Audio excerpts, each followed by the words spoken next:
We had our executive committee in town a few weeks ago. We took about a dozen CEOs over to see Secretary Mnuchin at the Department of Treasury. Had a long conversation with him about the strength of the consumer economy, the benefits of tax and regulatory reform that was enacted last year, how much that's helped us grow the economy, and thanked them for that effort and their leadership there. We did also talk about trade and expressed our concerns about the impact of tariffs. Obviously, we're only 3/4 of the way through putting tariffs on all the imports from China.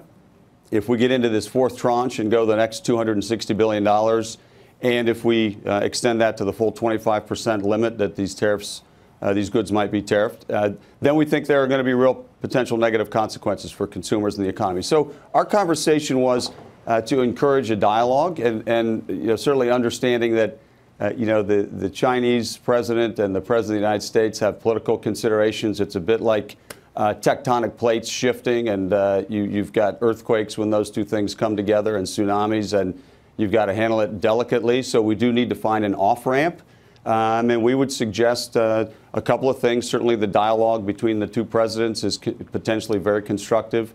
Building a coalition, including our trading partners in the EU, or now I guess it's the USMICA, or whatever we're going to call it, the new acronym for the U.S. Canada-Mexico agreement, our European partners. So there's a range of options, but I think the message should be it's not going to be good for either economy, for the consumers in either place. When there are wars, there's collateral damage.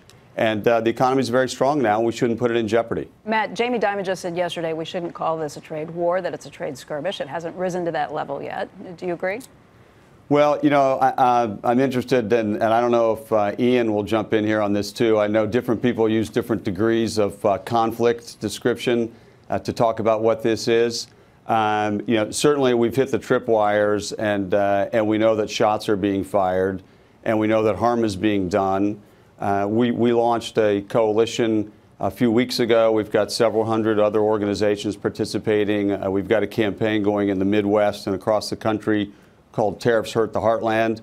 And the truth is that there is harm is being done now. So this is not some theoretical, hypothetical. There is harm being done.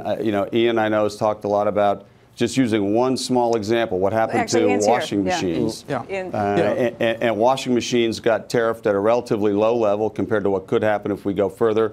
And we've already seen the very negative consequences there. That's a microcosm of what could happen. Why don't we let Ian comment? So the washing machine one is interesting because I kept hearing that, well, they'll just, suppliers will absorb it and then margins will get squeezed and consumers won't feel it. But in fact, looking at the CPI year over year, washing machines went from -5% to plus 15%, effectively overnight after the tariffs. So this idea that there's a bunch of alternative suppliers waiting to leap in and undercut China, I mean, maybe for some things like, T-shirts, maybe something that's quick and easy to make. But I'm kind of worried about this idea that there's a whole easy transformation. We can just walk away from Chinese suppliers and follow alternatives. I mean, is that what your retail members are saying, or are they more concerned than that? Yeah, no, I think that's really a big part of the concern. Actually, the trip last week was to Brussels for a couple of days on privacy and data security with the European Commission and the commissioners there, and then on to Hong Kong on obviously the other big global issue of the moment, which is the tariff conversation.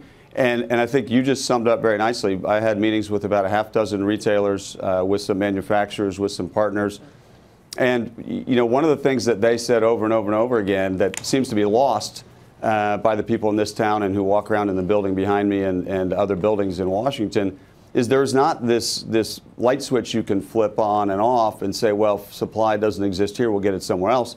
One of these executives said, people don't recognize there is no new China. I mean, China is unique. The supply chain that's there, the capacity, you can't go anywhere else. I'm just trying to